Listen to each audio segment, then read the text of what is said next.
బులెటిన్లో breaking news చూస్తున్నాం. AP ఉప ముఖ్యమంత్రి పవన్ కళ్యాణ్ కి ఇక మీదట ఢిల్లీ టూర్లు తప్పేటట్లు లేవు. ఎందుకంటే ఆయన పొలిటికల్ పవర్ అలాంటిది. మరి పవన్ తెలుగు గేటు దాటి మహారాష్ట్రలో చేసిన తొలి ఎన్నికల ప్రచారంలోనే సంచలనం రేకెత్తించారు. ఆయన ప్రచారం చేసిన షోలాపూర్, పూణే, లాతూర్, బల్లార్పూర్, కసప్పేట్, దేగులూర్, భోకర్ లాంటి చోట్ల బీజేపీ అత్యధిక మెజార్టీని సొంతం చేసుకుంది.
దీంతో పవన్ మాన్యా ఏంటో కమల్నాథులకు కళ్ల ముందు కనిపించింది. బీజేపీలో స్టార్ క్యాంపైనర్లు ఉన్నారు.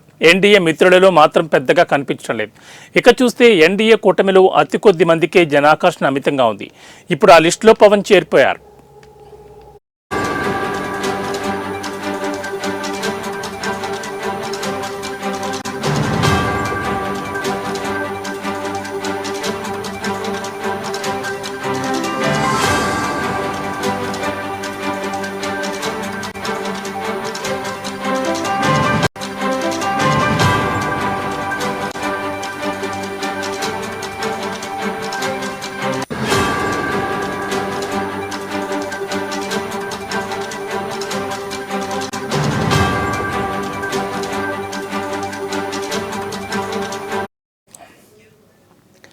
దీంతో పవన్ కి ఢిల్లీతో పెద్ద పని పడింది. పవన్ మహారాష్ట్ర ఎన్నికల ప్రచారంతో సూపర్ సక్సెస్ అయ్యారు. దీంతో పవన్ స్టామినా ఏంటో తెలిసి వచ్చిన బీజేపీ ఇక ఆయనను ఎట్టి పరిస్థితుల్లోనూ అలా వదిలేరాదని ఫుల్గా డిసైడ్ అయిందని అంటున్నారు. ఇక పవన్ ఢిల్లీ బీజేపీ పెద్దల పిలుపు మేరకు లేటెస్ట్ గా మరోసారి ఢిల్లీ వెళ్తున్నారు. మహారాష్ట్ర ముఖ్యమంత్రి ప్రమాణ స్వీకారానికి కూడా ఆయన ప్రత్యేక ఆకర్షణ కాబోతున్నారు. అంతేకాదు ఆయన ఢిల్లీలోని బీజేపీ పెద్దలతో కూడా భేటీ కాబోతున్నారు.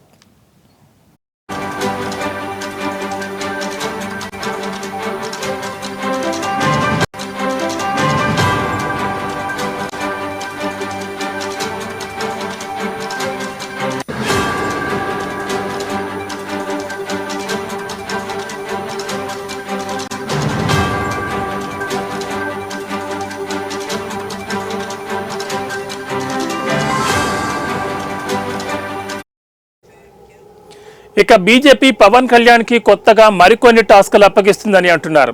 బీజేపీకి తమిళనాడు కొరుకుడు పడని స్టేట్గా ఉంది. ఆ స్టేట్లో కమలాన్ని లేపే బాధ్యతను పవన్కి అప్పగిస్తారని అంటున్నారు.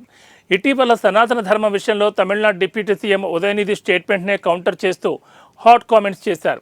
అంతేకాదు దివంగత నేత తమిళుల ఆరాధ్య దైవం ఎంజీఆర్ తన అభిమాన నేతని 1కి 10 సార్లు పవన్ గొప్పగా చాటుకున్నారు. దాంతో తమిళనాడులో బీజేపీకి 2026లో జరిగే ఎన్నికల మీద పెద్ద ఆశలే ఉన్నాయి. దాన్ని సాకారం చేసేందుకు పవన్ కళ్యాణ్ని ముందు పెట్టాలని ఆలోచనలో ఉన్నారు.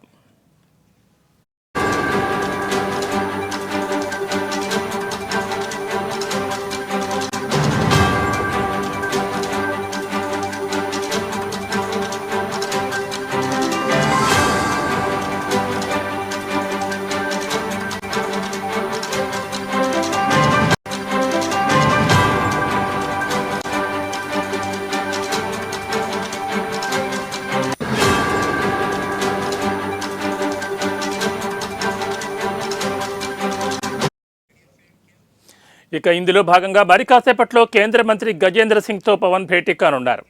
ఇక మధ్యాహ్నం 1 గంటకు కేంద్ర జలశక్తి మంత్రితో సమావేశమవుతారు పవన్ కళ్యాణ్. అలాగే మధ్యాహ్నం 3 గంటలకి నిర్మలా సీతారామన్, 4:30కు రైల్వే శాఖ మంత్రి అశ్విని వైష్ణవ్తో, సాయంత్రం 5 గంటలకు లలన్ సింగ్తో పవన్ సమావేశమై చర్చించనున్నారు.